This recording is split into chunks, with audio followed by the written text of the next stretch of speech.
Good morning and happy Monday. Today I want to talk about a job that I had in 2023 that nobody knows that I actually had that I quit because, oh my gosh, I'm of the belief that your manager, right? Your supervisor, your manager, whoever's above you, they can make or break your work environment. They can make or break whether an employee wants to continue working. They can make and break your desire to do a good job. Does anybody else agree? Also, look, it's healing. It's just starting to peel, but oh my God, it's so beautiful. It's so beautiful. It's so wonderful. End of the month, I get the next piece right here. Kate Peretz, Kateperets on Instagram. Phenomenal color artist. Highly recommend you book her. Expensive, but worth it. Anyways, so I worked for the United States Postal Service in 2023, and I worked there for about almost 4 to 5 months. I'm actually shocked that I even lasted as long as I did because of the situation of when I got hired, and going on my first day of work was just a disaster. And I want to talk about it because it was, the United States Postal Service used to be something that was, everybody wanted that job, right? That was a career that when you would go down, you would have the greatest benefits in the United States. You'd have a great career, long-term retirement, all those things. And in large part, the retirement and like medical insurance that you have with the USPS, it's good, right? But in 2023, this is after COVID, I applied for the position for a mail carrier, not rural mail carrier, but your normal mail carrier in Puyallup, Washington, specifically the South Hill area of Puyallup. That's where I was delivering mail. I was the mail, Dan the mailman, in those little white trucks, delivering your mail. Going through the training was fine. It wasn't anything crazy. But when I started at the actual post office, let me tell you. So first things first, I quit the job a couple months in because I was pretty much doing things under the table and illegally. Okay, so just take that in mind. I'll get to that. But my first overall impression when I started was a disaster. I had 3 managers, supervisors, whatever. And of those 3, 2 of them were really good. The one that I unfortunately had to interact with and deal with the most was the one that really actually, I'm going to be honest, she's the main reason that I quit the job. That, and I was also being severely underpaid. I don't know how flipping burgers at McDonald's, somehow in my state, you make more money doing that versus being a mail carrier. Nobody knows how much work a mail carrier is. So if you see your fellow post office mail carrier, woman or man out there, make sure to talk to them and tell them good job because they are working hell conditions. I don't know how many people are familiar with the term going postal, but that term actually originated from the post office in the United States of America because of the working conditions, how bad they treat you as an employee, and overall just how much they try to work you out to the last bone and piece of energy that you have left, to the point where you're almost having a mental breakdown. Postal came from that, of people going into the post office who worked there and then bang, bang, pop a boom, they're employees because of the work environment. So obviously the work environment has improved since that time, but it's still pretty bad, and I want to tell you about my experience. So day 1 of my workday, I'm neurodivergent, so I'm always very punctual. I'm always on time. I'm never late ever in my life. So it just so happens that I had an email from the corporate hiring office saying that my start time was going to be 9 a.m. in Puyallup at this particular post office. I'm like, cool, I'll be there, 9 a.m. 7 a.m. rolls along. I'm actually just getting out of bed, and I receive a phone call. I receive a wonderful phone call from a post office. I answer it, and it's my manager, supervisor named Dasha. I think it was Dasha. I think it was. Her name was Dasha. I think it's something with a D. I don't remember. Dashi, what's something? She immediately, she's like, Daniel, where are you? I'm like, what? I was supposed to come in at 9 a.m. No, you are not supposed to come in at 9 a.m. You're supposed to be here at 7 a.m. It is your first day. This is not a good impression. You need to get over here right now. I panicked. I jumped out of bed, grabbed my pants on, and ran out the door. I went from Tacoma. No, I was in Spanaway. I went from Spanaway to South Hill Post Office. I got there in less than 20 minutes. So I got there around 7:25 a.m. in the morning. I run in there and I'm super apologetic. I'm freaking the fuck out because I'm like, oh my God, my first day on the job and I'm late, right? I wasn't late. I get in there, I run up to her and I'm like, I'm so sorry. I'm so sorry I'm late, blah, blah, blah, blah. And then she, oh my God, man, I cannot tell you how angry I was. She says, and mind you, I pull out my cell phone, right? I pull out my cell phone and I shove it in her face. I'm like, this email says to be here at 9 a.m. from the corporate office. She's like, oh, really? I wasn't communicated that.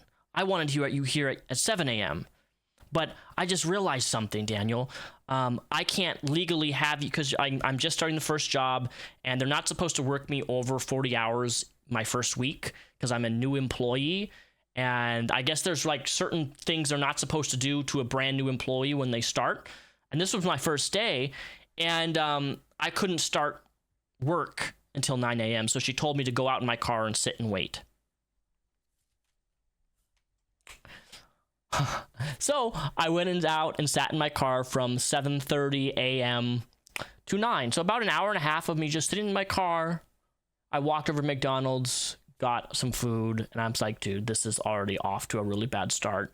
You yell at me over the phone, tell me that I'm not being punctual and I'm late for my first day of job, and then you have the balls to tell me that I can't sign in from work and that the original posting time was 9 a.m. Like, really? Great start. So that happens. A couple days later, they tell me to come in at a particular time. I don't remember what time it was. I think it was like 8:30. I think it was like 8 a.m. or something. And this was another manager or supervisor that told me to come in. I don't know why they just can't have a consistent start schedule like 9 a.m., 9 a.m., 9 a.m., but whatever. Same thing happens. I get called again by the same supervisor manager, and she's like, you're late. And I'm like, well, I was told the other manager told me to come in at this time. And at this point, I was already over it. Like, this is ridiculous. I don't live that far away. I shouldn't be getting in trouble and having you call me for you guys not communicating. Like, how hard is it for two people in the same office to communicate what time I'm supposed to start? Like, for real, this is ridiculous. I don't like this. I just want to come in at work and I'll be there. Give me a start time. So by the third time that this happened, so I went into work late. It was a miscommunication between managers or supervisors again. And then the whole rest of that whole work week, I was like, dude, I would go to both managers. I'm like, I need to know what time to start. And I had verbal confirmation, and then I wrote down on a piece of paper. And like, can I have that in writing? I made them write it down in writing, my start time, because I was like, dude, this is ridiculous. I just want to show up to work on time, and I'm being lowballed here and just thrown around. Mind you, my starting wage was $19.25 an hour, whereas McDonald's starting here is $21.50. So you be the judge of that one. Granted, it's fast food, but also the post office, whew, let me tell you. I think one of the crazy things about working at the post office is I wasn't aware of how much actual work goes into mail prepping before you go out and deliver the mail. I basically go in this tiny little office cubicle, right? And this cubicle has hundreds and hundreds of different tiny slots. And each slot is a street, okay? Is a street, and it's categorized, and it goes like this, and then it goes all the way up and goes back down again. And you have to basically, you get this pile of mail, and you have to categorize it based upon the street number and these categories, right? Now, I'm super dyslexic. I reverse numbers and things and letters all the time really easily. So naturally, if you put the things in the wrong slots, and then you take it from the top to all the way to the bottom, back to the top and bottom again, and then you have a big pile, you put it in your bin, and then you go out and drive, you're supposed to deliver it based upon the order in which you organize it. If you mess up, okay? If you mess up one thing, it will throw you completely off. Wow.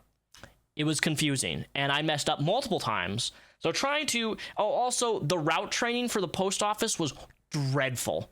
Compared to like bus driving where the routes are fixed, and a lot of the post office routes are fixed too, but they gave me this piece of paper with this horribly map, this horrendous, it was like barely inked piece of paper with like a rough outline of like my route, but it's not like routes, like bus routes. I don't know, it was super confusing, and it was not really clear where. And when I talked to them, like, where do I start with these delivering the letters? It's like, well, look at the first letter on your order in which it's organized, because it's ordered chronological by this route. So the route is determined by the like chronological order in which you do the mail. That's the best way I can describe it. And each cubicle is different for different areas and different streets and different sections of Puyallup and south of. It was rough, right? Now, delivering the mail it was actually pretty fun. It was nice being out on your own, doing your own thing. But the next thing I found out is, oh my God, if you don't have all your mail delivered by like 6 or 7 p.m., your managers start calling you on the phone asking, why aren't you done yet? So you're being pretty much, you have a time frame. If you start out late delivering the mail, you're going to get off late, but you're not always going to. Some days, like especially during holidays, man, the amount of mail and work and packages are, your little white cubicle truck is maxed literally to the roof. Like there's no way you're going to get all this done. And mind you, those little truck things are in terrible condition. Mine was an aluminum frame, had no AC. It was during the summer. I was sweating like a hog. No AC in an aluminum tin can. I had holes in the bottom of my little truck. I could see the ground as I was driving. That's how, because they were all built in the 1980s, like 1985 to 1989, I believe, and they just keep fixing them, putting them back on the road, fixing them, putting them back on the road. The post office was supposed to have like $8 billion worth of EVs done. That failed through. The company that they chose to hire all these EV mail truck vehicles didn't happen. And I think they only issued like 200 out of the like 7,000 that they ordered or something like that. If you don't believe me, you can look it up. The post office, the EVs is a disaster. Still hasn't issued out. They're still using the same trucks the last 30, 40 years. But yeah, so delivering the mail was tiresome, and then if you didn't get everything done by a certain time, your managers were calling you asking you why you weren't done. And then sometimes if they had an extra employee, they'd send them out to meet you, and then they would take your load, and then you go split the work or whatever. It is what it is. I did like delivering mail on Sundays. Also, the post office only let me off 1 day a week, so I had 1 day off a week, and then every other 2 weeks I would get 2 days off. Let me tell you one thing: 1 day a week working at the post office is not ideal. I will never work a 1 day a week off job ever again. I don't care how much it pays. I need 2 days, especially in jobs like I do bus driving now.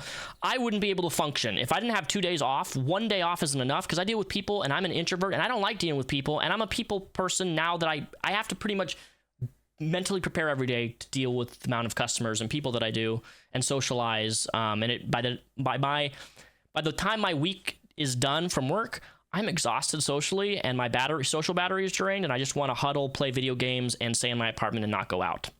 That's how I spend my 2 days, usually. Mail carrier, it was a fun experience. For the amount of money that I was being paid, though, so the first week I worked there, I think it was almost 50 hours. And mind you, I said it earlier that I wasn't supposed to work more than 40 hours. Because they have a high turnover rate because they work people so hard for such a low amount of money. Let me think. So the reason I quit. So in the mornings, we have to organize packages. I always liked working Sundays because Sundays was known as Amazon Sundays, and we would only deliver Amazon packages, and they gave me an ETA of like 8 and a half hours. I managed to deliver all my Amazon packages in 6.5 because we used Amazon technology tracking, and I will say Amazon's tracking technology is far superior than that of the post office. Like their GPS on Amazon is spot on, And it was really easy just to organize like 1 through 80 packages and then deliver them based upon numbers, 80 going all the way down to 1. It was just very, very easy to organize and deliver, and I was super fast because the GPS was super easy, and it always calculated based on the fastest route, and it was using Amazon's GPS technology, not the UPS technology for GPS. Let's see. The reason I quit. So my manager, we had there's different types of mail vehicles. Ones are these Mercedes, and there's these little van trucks, and then there's these Dodge trucks. There's like 3 or 4 different types of post office vehicles. Some are extra, so if they don't have any normal little trucks for you to drive, you get assigned a van, or this thing that's longer than a van that you need. The point of what I'm trying to say is every vehicle that they have, I'm supposed to have like a minimum of 5 hours of drive training on that vehicle. Now, when I was being hired by the post office, one of the first things that they told me, right, was that if a manager or supervisor makes you do something that you're not trained for and you get in trouble, you will be fired. What do you think my manager made me do? Oh, that's right. They made me drive 2 different vehicles that I was not certified. Well, not certified is the wrong word. I was not trained to drive. And if I got in a car accident or I hit something or something happened to me and there was investigation and they found out that I did not have a little checkbox on my employee card of, he's been trained for this, I would be fired. Now, I went to my supervisor and I told her, because she told me to use this van, and for whatever reason, this particular type of van that's way longer, super tall, there was some safety feature I could not figure out how to get. So I turned the thing on, but the steering wheel was locked. And like I couldn't move this Mercedes steering wheel thing, and it was locked. And for 15 minutes, I tried figuring it out on my own. I even looked on the phone. I was like, how do I unlock this steering wheel? Why is the car? It's not in... my brake's not set. Why is this not working? I eventually had to go to another employee. I'm like, dude, I need help, because I didn't want to go to the supervisor and ask for help because I just feel stupid. And this guy came in, and there was some secret little lock mechanism, and then you had to push like in the brake at the same time and like twist to get the steering wheel to unlock. It's like, wow, I would never have known that. If I had been trained to drive this vehicle, I would have known this thing. But no, they put me on this thing, and now I'm late to start my day. So when I got back, I told my manager, I'm like, I haven't been trained to use this vehicle. I would like to be trained. She's like, okay, we can get you trained on that. The next day, she puts me on the same vehicle again. And I go to her, I'm like, I haven't been trained, and I would feel more comfortable driving a vehicle that I've been trained for. Out of the 4, I've only been trained on 2. So could you put me on that? Well, we don't have any more of those. I know that you're a good driver, so here's the keys. Go do it. Just make sure you don't get any car accidents. That's what she said to me. And I'm like, really? What if somebody hits me and then they find out that I'm not trained? Like, everything comes back to me. There's a phrase at my bus driving job that we have called cover your ass, where you need to cover all your T's and make sure that if there's somebody damages a bus, the previous driver, that you report it on this little tablet thing. It's called Zonar, and that you report all this stuff, because you need to cover your ass, because sometimes the company will blame you for something that you didn't do. If somebody else didn't report something that they did, it will fall back on you. So cover your ass, right? I went out, worked, came back, and I'm like, dude, I'm not comfortable with this. I'm not comfortable doing a job that I'm not trained for on a vehicle that I'm not trained to work for, that I don't know how to drive, that if something happens, I'm going to be fired. And the last thing you want is to be fired from a government job. You just don't want that. So I told her I quit. So I went into the office the next day. I told her I quit on the phone. Went in the office the next day. She's like, you need to come here. She tried to convince me not to quit. She's like, we have all these different positions you could work. And I'm like, I'm good. I sat down with her one-on-one, signed this contract of like termination of quitting, because I wanted to voluntarily quit and not be fired. And she tried her hardest to convince me. And she's like, you were a really good worker. Why are you quitting? And I was blunt. I was like, well, I have a different job offer for more money. Which was true. I did have that. But third, I just don't like management and how things are run, and you overall gave me a really bad impression the first day. And she's like, oh my God, I'm so sorry, blah, blah, blah, blah. Like, fuck you. God damn, fuck you, Dasha. If you're watching this, you're a fucking terrible manager. You, like, nobody likes you at the post office, mind you. Like, genuinely. I can't tell you how many people do not like you. You're a control freak, and you get everything wrong, and you can't follow basic directions, and you don't know how to communicate to your employees effectively. Communicate with upper management to make sure that the start times are proper. Don't make people do things that could potentially get them fired because you're too inadequate to get somebody to be trained properly. Like, you're a horrible manager. I don't know how some of these managers, supervisors get into the positions they are where they don't know anything. I feel like that's so many people in positions of like job power where they are so underqualified to do their job, yet they're getting paid astronomical amounts of money. I'm making $19.50 an hour, and I'm having to come to you about issues that you should have already known not to do and make me do as an employee. My safety and me being safe is the number one priority. And me not being trained on how to do something and then you forcing me to do it, not being trained, is a liability. And I'm not going to be a liability for goddamn nobody. And I ain't going to be fired because I've never been fired in a goddamn job that I've ever worked. So that's my experience with the post office. I know I maybe probably have some people who work for the post office here.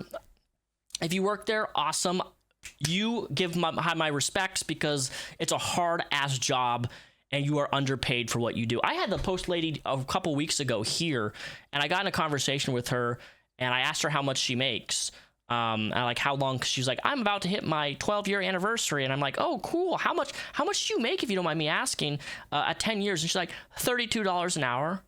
And I was like, I wanted to scream because I started my bus driving job and I'm already making $35+ an hour. And when I started, last year I was making $30 an hour. So like, you've worked 12 years and you've just now reached the point where I'm a bus driver and I've already reached that and I'm past I'm just like, wow, that's a pay discrepancy right there, man.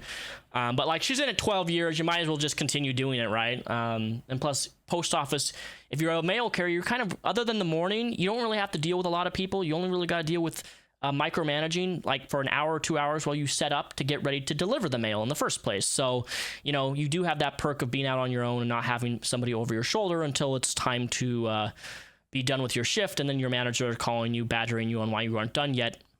So that's a thing, and then you get really stressed, and then you get forced to rush things, and that's when you make mistakes. But here nor there, that's my story of the United States Post Office. If you guys have any bad experience with the post office, feel free to leave a comment down below. Tell me your experience, because I have been skimming the comments, and I'd love to hear your thoughts. If you currently work for the post office, you're a champ. Kudos to you. You're a tough cookie, tougher than me. So thanks for watching. Also, if you've made it this far in the video, thank you. Support the sponsor of the channel today, Vance Global. Every video I make, I'm going to be mentioning Vance Global because they help me a lot. And if you support them, that will also help me a lot. They specialize in CBD and certain products that help you with relaxation, sleep, anxiety. They have it all. You use my discount code at checkout, Repzion, REPZION. You're going to get 20% off all of your order, including subscriptions and free shipping, and it will ship to all 50 states, even in your state if certain things are illegal. Trust me, it works. So support the sponsor of the channel today. Help me out, and I would appreciate it. Cheers!